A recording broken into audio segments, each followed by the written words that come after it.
ओइ साथी सुन न, मलाई इङ्ग्लिस बोल्ने ठुलो रहर छ तर आउँदैन। ओइ सुन न, मलाई हल्का इङ्ग्लिस त आउँछ तर मैले बोलेको सुन्दा सबैजना हाँस्छन्, किन होला? ओइ हेर न, मलाई अलिअलि इङ्ग्लिस त आउँछ तर टेन्स मिलाएर बोल्नै आउँदैन। के यस्तै समस्याहरू तपाईँसँग पनि छन्? उसो हो भने तपाईँलाई बधाई छ, किनकि तपाईँ सही ठाउँमा आइपुग्नु भएको छ। नमस्ते, लर्नर्स क्वार्टरबाट म विषय प्रस्तुता मनोज तपाईँलाई आजको नयाँ एपिसोडमा स्वागत गर्दछु। आजको हाम्रो टपिक प्रेजेन्ट टेन्स अन्तर्गत प्रेजेन्ट पर्फेक्ट कन्टिन्युअस टेन्समा केन्द्रित रहनेछ। यदि पहिलोपटक हाम्रो यस च्यानलबाट भिडियो हेर्दै हुनुहुन्छ अथवा सब्सक्राइब गर्न बिर्सिरहनु भएको छ भने ट्याक्क सब्सक्राइब गरी भिडियोलाई एक लाइक ठोकिदिइहाल्नुहोस्। Learn smart, be smart. आउनुहोस् आज केही फरक सिकौँ। सबैभन्दा पहिले यी सेन्टेन्सलाई ध्यान दिएर हेरौँ है त। पहिलो सेन्टेन्स छ, my brother has been playing mobile game for 2 hours. एकपटक फेरि हेरौँ, my brother has been playing mobile game for 2 hours. मेरो भाइ 2 घन्टादेखि लगातार रूपमा मोबाइल गेम खेलिरहेको छ। त्यस्तै अर्को पनि हेरौँ, I have been watching YouTube video since 10 AM in the morning. एकपटक फेरि सुनौ, I have been watching YouTube video since 10 AM in the morning. म बिहान 10 बजेदेखि लगातार रूपमा युट्युबमा भिडियो हेरिरहेको छु। त्यस्तै अर्को हेरौँ, it has been raining for 4 hours. फेरि सुनौ, it has been raining for 4 hours. 4 घन्टादेखि पानी परिरहेको छ। त्यस्तै अर्को, we have been waiting you for 2 hours. फेरि सुनौ, we have been waiting you for 2 hours. हामी तिमीलाई 2 घन्टादेखि पर्खिरहेका छौँ। यहाँ सबै इक्जाम्पल्समा काम पछिल्लो केही समय अगाडि सुरु भएको छ तर अहिलेसम्म पनि त्यो काम पुरा भने भएको छैन, अझै पनि उक्त काम भइरहेको छ। यसरी केही समय अगाडि काम सुरु भएर अहिलेसम्म पनि उक्त काम लगातार रूपमा भइरहेको जानकारी गराउनका लागि प्रेजेन्ट पर्फेक्ट कन्टिन्युअस टेन्सको प्रयोग गरिन्छ। यसलाई अझै सामान्य तरिकाले सिकौँ है त। पहिलो इक्जाम्पल थियो, my brother has been playing mobile game for 2 hours. यहाँ भाइले 2 घन्टादेखि गेम खेलिरहेको छ। यो भन्नुको अर्थ उसले गेम खेल्न सुरु गरेको 2 घन्टा अगाडि नै हो र ऊ अहिले पनि लगातार रूपमा खेलिरहेको छ र खेल्ने क्रम सकिएको छैन। अब माथिका इक्जाम्पलबाट स्ट्रक्चर्स निकाल्न सक्नुहुन्छ? एकछिन भिडियो पज गरेर ट्राई गर्नुहोस् है त। गर्नुभयो? ठिक छ, अब एन्सर पनि चेक गरौँ। यहाँ my brother, I, it, we यिनीहरू सब्जेक्ट हुन्। त्यस्तै चारवटै सेन्टेन्समा हेज बिन अथवा ह्याभ बिनको प्रयोग गरिएको छ। त्यस्तै हेज बिन, ह्याभ बिन पछि भफो आएका छन्। एउटा कुरा, पर्फेक्ट टेन्समा जहिले पनि भर्ब हुन्छ भने कन्टिन्युअस टेन्समा भफो हुन्छ। यो कन्टिन्युअस टेन्स भएकाले यहाँ भफो आएको छ र भफो पछाडिका सबै पार्ट्स अब्जेक्ट हुन्। यसरी हामी फाइनल स्ट्रक्चर्स निकाल्न सक्छौँ। त्यो हो subject plus has been or have been plus V four plus object. एकपटक फेरि हेरौँ, subject plus has been or have been plus V four plus object. अब यहाँ स्ट्रक्चरमा हेज बिन र ह्याभ बिन 2वटा रहेका छन्। यिनीहरूलाई कहाँ कहाँ प्रयोग गर्ने त यो पनि सिकिहालौँ। आई, वी, यु, दे र अरू प्लुरल नेम एन्ड सब्जेक्टसँग ह्याभ बिनको प्रयोग गरिन्छ।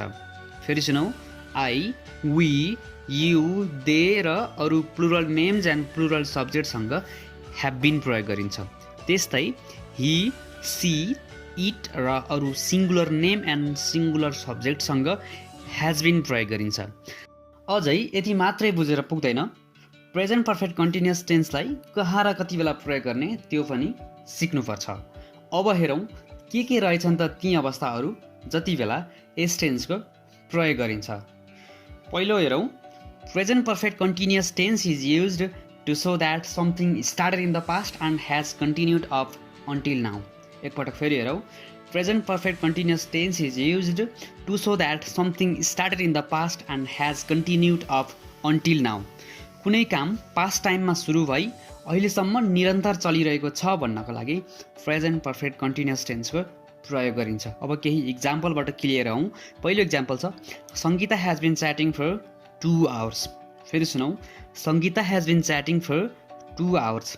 सङ्गीता 2 घन्टादेखि च्याट गरिरहेकी छिन्। त्यस्तै अर्को इक्जाम्पल पनि हेरौँ। It has been raining since last Friday. फेरि सुनौ, it has been raining since last Friday. गत फ्राइडेदेखि पानी परिरहेको छ। अर्को example, we have been studying English for 10 years. फेरि सुनौ, we have been studying English 10 years. हामी 10 वर्षदेखि इङ्ग्लिस अध्ययन गरिरहेका छौँ। यहाँ तीनवटै सेन्टेन्समा फर अथवा सिन्स आएका छन्। अब फर कहाँ प्रयोग गर्ने र सिन्स कहाँ प्रयोग गर्ने त्यो पनि सिकिहालौँ है त। For is used with period of time. फेरि सुनौ, for is used with period of time. Period of टाइमसँग फर प्रयोग गरिन्छ। For example, for 2 days, for 3 weeks, for 6 months, for 2 years, etcetera. यसमा टाइमको फिक्स पोइन्ट नदिएर ड्युरेसन अथवा period दिएको छ। त्यस्तै सिन्स पोइन्ट अफ टाइमसँग प्रयोग गरिन्छ। फेरि सुनौ, सिन्स पोइन्ट अफ टाइमसँग प्रयोग गरिन्छ। केही example, since last Sunday, since January, since Chaitra, since 2010, since 2076 and so on. यहाँ टाइमको फिक्स पोइन्ट दिएको छ। अब प्रेजेन्ट पर्फेक्ट कन्टिन्युअस टेन्स प्रयोग गर्ने अर्को अवस्था हेरौँ। यो रहेको छ, present perfect continuous tense is used to express recent action that have clear evidence or result now. फेरि सुनौ, present perfect continuous tense is used to express recent action that have clear evidence or result now. भर्खरैको कुनै अवस्था जसको नतिजा अथवा proof स्पष्ट छ भने उक्त अवस्थामा प्रेजेन्ट पर्फेक्ट कन्टिन्युअस टेन्सलाई प्रयोग गरिन्छ। केही इक्जाम्पलबाट क्लियर हौँ। Her eyes are red because she has been crying all the morning. फेरि सुनौ, her eyes are red because she has been crying all the morning.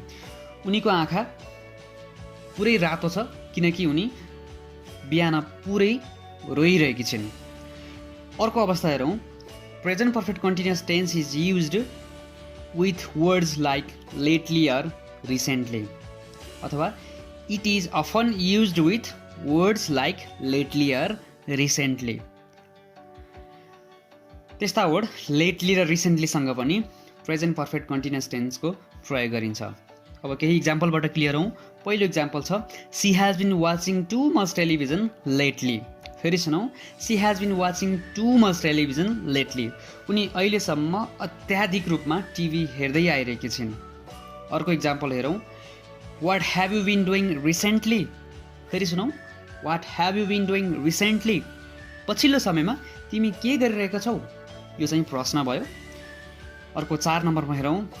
Present perfect continuous tense is used with some adverbs of time like lately, so far, by now, since, for 2 years, for 3 weeks and so on. अब केही इक्जाम्पलबाट clear हौँ। पहिलो example, they have been working in the office for 2 years.